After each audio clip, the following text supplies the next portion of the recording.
जितना बड़ा स्टार उतना बड़ा पैसा और उतनी बड़ा रिस्क। ईडी की कार्रवाई ने हिला दिया सेलिब्रिटी वर्ल्ड। क्या सिर्फ एक ऐप का विज्ञापन करना आपको करोड़ों की मुसीबत में डाल सकता है?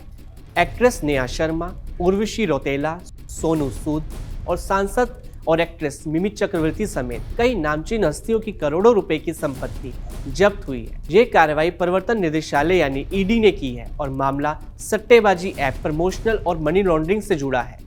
सवाल ये है कि ईडी ने ये एक्शन क्यों लिया? बैटिंग ऐप मामला आखिर क्या है और किसकी कितनी संपत्ति जब्त हुई है? आइए पूरे मामले को आसान भाषा में समझते हैं। नमस्कार, मैं हूं दीपांशु अरोड़ा। सबसे पहले जान लेते हैं कि क्या है बैटिंग ऐप मामला। ईडी के अनुसार कुछ ऑनलाइन बैटिंग और सट्टेबाजी ऐप्स भारत में अवैध तरीके से ऑपरेट किए जा रहे थे। इन ऐप्स पर आरोप लगा है कि ये क्रिकेट और अन्य खेलों पर अवैध सट्टा लगवाते थे। पैसा हवाला और शेल कंपनियों के जरिए इधर उधर किया जाता था। आम लोगों को तेज कमाई का लालच देकर फंसाया जाता था। इन ऐप्स को प्रमोट करने के लिए सेलिब्रिटीज, क्रिकेटर्स और सोशल मीडिया इन्फ्लुएंसर्स का इस्तेमाल किया गया ताकि ऐप्स को विश्वसनीय दिलाया जा सके। ईडी का कहना है कि प्रमोशनल के बदले में मिली फीस को मनी लॉन्ड्रिंग कानून के दायरे में जांचा जा रहा है। जितने बड़े नाम उतने बड़े गंदे काम। ईडी की जांच में सामने आया कि जिन नामों पर कार्रवाई हुई वह सीधे सट्टा चला रहे थे, ऐसा दावा नहीं है, लेकिन प्रमोशनल इनकम की सोर्स और लेन देन संदिग्ध पाए गए।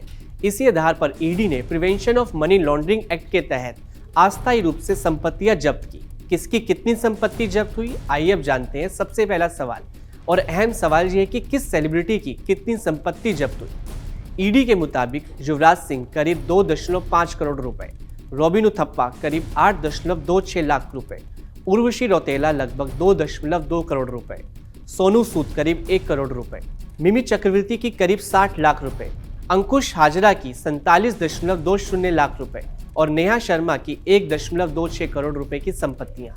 ईडी का कहना है कि ये जब्ती अंतिम सजा नहीं बल्कि सजा के दौरान उठाया गया कानूनी कदम है।